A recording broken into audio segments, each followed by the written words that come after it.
Hey everyone, WorkingWeston. Today I'm going to show you how to make beef tallow. It's really easy and can be used for anything from a cooking oil to making your own soap. With that being said, let's get to work. What you're going to need is beef fat. This is where the tallow comes from. Some butchers throw this away, but if you're nice enough to them, they might even give it to you for free. Otherwise, you can save trimmings from your roasts. And a slow cooker. You probably can do this on the stovetop, but it does smell, and it needs to run for about 12 hours, so a slow cooker is the way to go in my opinion.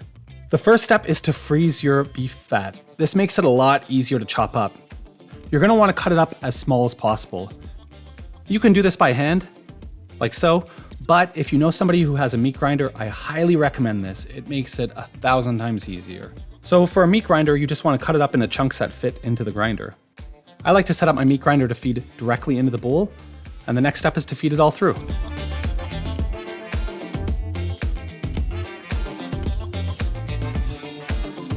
Once that's good, put it on your slow cooker and let it rip for about 12 hours. I just do it overnight in the garage. You don't need to stir it or anything in the meantime. After 12 hours, it's going to look like this, and that's the fat all rendered out.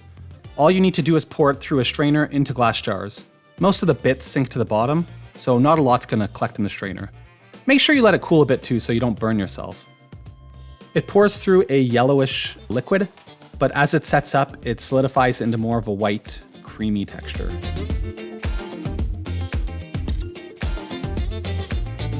Like I said, you could use this in place of a cooking oil. It has a high smoke point, or if you're more creative, to make soaps. Thanks for checking out my video. Like if you're a vegetarian, and subscribe if you're onto big vegetable oil.